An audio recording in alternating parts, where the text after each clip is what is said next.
Our next section, just a short one on web development. I won't bore you too much with it, but it is a necessary part of what we do. I just want to start with some retro site awards, just to sort of illustrate what a bad website and a good website can look like. This one, interestingly enough, was a Feng Shui interior designer's website, which I love the irony of that. And that's just another one that takes you back to 1996. But yeah, so it does who you partner with does matter. We'll leave this this video for now, but it's basically, you can watch it in your own time. It's more Google is saying about old versus new websites. And quite recently, Google has said that old websites, they are going to be looking down upon a little bit in terms of your rankings. And the main reason for that is to do with user engagement. So things like bad user experience, small text, hard to read, clunky design, old out-of-date technology that doesn't show properly on phones like Flash and things like that. Yeah, so it's not penalising you so much for having the old website, but just if it's not contributing to your user experience, you're getting a lot of bounce rates, it can negatively affect your rankings quite a bit. Just some of the buzzwords in our industry. We'll talk about it in a bit more detail. Coding language, framework, open source, jQuery, custom development design, scoping, C2As, CMS, PMS, templates and themes, e-commerce, m-commerce, f-commerce, microsites, and email marketing. So we'll just cover some of those in a bit of detail. So the programming language, in a nutshell, is what your website is written in. If you look at behind the scenes, a website's built up of just lines and lines and lines of code, thousands, hundreds of thousands. Whether that's written in PHP, ASP, .NET, just straight HTML, that's just the language of the website. So that can affect a few things. Dynamic content is usually things that update dynamically from the server, so like a news article listing, something like that, versus static content, which is just a page with some text on it. The framework is what the site itself is built on, so that could be an open source framework like WordPress. It could be a custom framework we have our own framework called EASF, and some other developers have their own framework as well. And there's disadvantages and advantages to both, which we'll cover in some detail. Backend typically refers to the admin section of the website. So if you have a content management CMS website, you typically can log into a backend area and you can make some changes to the website or do some stuff yourself. And typically, this is what a backend of a website can look like. Some icons. Content management system, as I mentioned, refers to areas of content that you can manage yourself. So it could be full pages, it could be specific areas like news article listings or a blog, or it can sometimes be customized quite heavily within that framework. Product management differs slightly from a CMS in that it's for managing specific products. You've obviously got product-related functions attached to that, like purchasing, e-commerce, online payments, product categories, product listing, images, things like that. So that's a step up from the standard sort of CMS website. What is full CMS access? So these are just some questions that we get asked quite a lot. So what is full CMS access? It just means that you can pretty much add pages to your website, although it doesn't necessarily mean that, but you've got free control over content on the page. You can just type and update it and do everything yourself. A theme design is something that you probably notice a lot more these days. Sometimes it can be a more cost-effective alternative to use a website theme rather than getting a completely custom design. And what that is that there will be a few theme options to choose from. You can usually change colours, logos, customize it a bit, whereas the full custom design option is really starting completely from the ground up and designing the look and feel and applying that to a framework. Just a quick example of custom design. It does give you a bit more flexibility to tailor things. We talked about conversion-oriented design, so that really comes into it. In terms of call to action or C2As, things like that, you've got full flexibility over what you can do. Yeah, so conversion optimization, conversion-oriented design. It's all about getting people to the content they want quickly and easily, lowering the bounce rate, improving the time on the site and the engagement with the site, and just generally giving a better user experience. The goal might be to fill out a contact form at the end of that. It might be to call you. It can differ depending on your requirements for the site. Yeah, just some of the tips for conversion optimization that we talk about. So clear call to action items, prominent buttons, visual cues, things like that. We generally design for eye movement, even like there's like the best place to place a button, things like that. You can go as far as what's called A/B testing, which is actually having two small variations of a button or a page or a form and seeing which one converts the best. Studies they've done sometimes find that even changing the color of a button can actually change the conversion rate of something. There was a food website I was looking at, and changing the little picture from a cake to something healthy actually increased the conversion rate of the form by about 30%. So just sometimes things like that you don't know until you try. So it's very interesting, that side of it.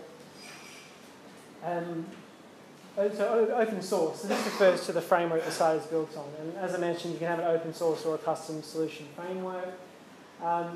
Open source can sometimes be a cheaper entry point to developing a website. As Christina said, you can actually go and buy a WordPress template yourself and build your own website if that's what you want. Or you can do something custom, but the results you're going to get are going to depend on a lot of factors. There are some advantages and disadvantages. Like open source is usually more open to being hacked because the code is widely available to everyone. It sometimes is a bit less flexible, a bit more flexible depending on what you're trying to do with it, and whether it meets the requirements of your organisation, whether it can connect to your other internal systems, things like that. You may have some limitations there. So that's a brochure that's in your pack, but just things to consider, I guess. And there's just a couple of articles in here about some of the major hack attempts that have been on open source frameworks. So WordPress, Drupal, Joomla are probably some of the bigger ones that you may have heard of. They're typically targeted by hackers because a lot of websites are built on that, and if they can find one security hole, they can get into a lot of websites, steal people's credit card information, just general sort of malicious badness times as well. So it really depends.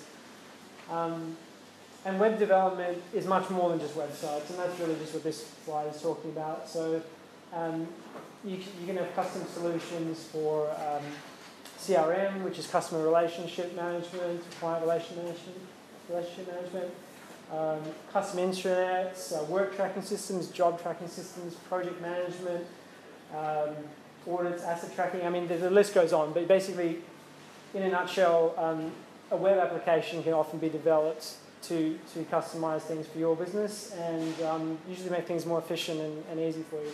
If you're using an Excel spreadsheet for something that you sort of want to move on from, chances are a web application can be developed to make life easier and be more accessible for you as well. I'll just spend a little bit of time on this because it's a product offering that we've just released to the market. We've actually come out with our own CRM system, which we're actually offering free licenses to our clients at the moment. So just some interesting tools there and things we're doing to grow. Any questions on that one? Okay. And that's just it. Cool. Just wanted to quickly cover micro websites because we asked a lot of questions about microsites. So I've got a few examples on the front slide here about microsites. So basically what it is, it's a mini website focused on a particular area of your business, or it could be a geographical location. There's many different ways of doing it. So in this particular case here, Our client, New Smile Dental, they've got their main website there, and they've got a microsite for different aspects of their business, so dental implants, teeth whitening, whatever it is. We also did one for All on 4, which is a type of dental implant surgery. So those microsites have different URLs? Yes. Yeah. Good question. Yeah. You can do some sort of subdomain ones. Like we've got a client called Ambience Air Conditioning, and they have separate microsites for their stores on a subdomain. So there's different ways of doing it, but it depends on the purpose and what you're trying to achieve with the microsite. So how microsites really work is you've got your main website, and then you may have it, linking back and forth reciprocally to different microsites. So you may be the dentist and you have dental implants, teeth whitening, all on 4, different aspects of your business. Or it might be like us, we've got national EXA website, and then we've got EXA Perth, EXA Sydney, and then national, international sites. So it might be like that, it depends on the organisation. Sometimes people will do a microsite that isn't directly connected to their main website because they want to try something out. So it might be a new product or service that they don't want directly related back to their business. We do find that microsites have worked very well in competitive industries. Some of the industries where it may not work as well is there's no real need. If there's no need for a microsite, and that's where we turn to Google, and what Google really talks about with microsites is it needs to be a need. It needs to be a reason for it to exist, and it needs to have good content and good direction. And it needs to offer your users what they want to see and what they want to use. So some of the benefits of a microsite is it's quite simple, so quite easy to develop, get it out there in the market. You can highlight a particular element of your business and really emphasise that element of your business. For example, we have some clients that, like I mentioned earlier, might have mining clients, residential clients, all different markets, so they might have a microsite for a particular element of their market because it has completely different imagery. Even if it's the same product but it has different uses, they've got different images of the mining industry, they've got different language, people refer to it in a different way. For example, one of my clients was talking to us about water tanks, so it's the same tank that they're using, but there's obviously different sizes, different connections, different purposes for the water tank. So, the other thing is, as I mentioned, you might want to market a side venture without connection back to your business. You can have localised content. So for us, the reason that we developed the microsite exaperth.com.au was because it was very difficult for us to get rankings in Perth for online marketing, because we had this national website that's focusing on the whole of Australia, and we've got offices in every city, so it just wasn't really targeted to Perth. And we didn't have a Perth-specific presence. People are very east and western states orientated, so they don't want to go to a website and see all of this stuff about Melbourne and Sydney and then have to hunt for something about Perth. Whereas when they come to our Perth microsite, they see Perth clients, they see Perth content, even the way that we talk about things is a little bit differently here than it is in Sydney and Melbourne. The other thing is to be found, some of our highly competitive industries, there's no way that they're going to rank. There's no way they're going to rank for the keywords they want to rank for without a separate microsite. We found that specifically with cosmetic surgery, finance, dentistry, real estate, even some of the really competitive terms. Or if you're the type of company that has so much going on, you've got so many different divisions, you can't tell Google that your website is about so many different things and hope to rank for them all. That's generally when it's really useful, so we don't recommend it to everyone, and it's really a case-by-case scenario depending on what you want to achieve and what sort of keywords you're focused on. And the other thing is, you need to make sure, like I said, there's a purpose for the microsite, it's integrated well with your business, and you've got to be very careful how you develop the microsite. If you develop something that looks too similar to your main site, has any duplicate content, you basically poison your whole network, and there's no point in doing it. So you've got to be very careful how you actually do the microsite. And Google is strict on them, so a lot of people tend to think it's probably a bad thing to have a microsite, but it depends on the scenario, and Google does have some knowledge on that. So,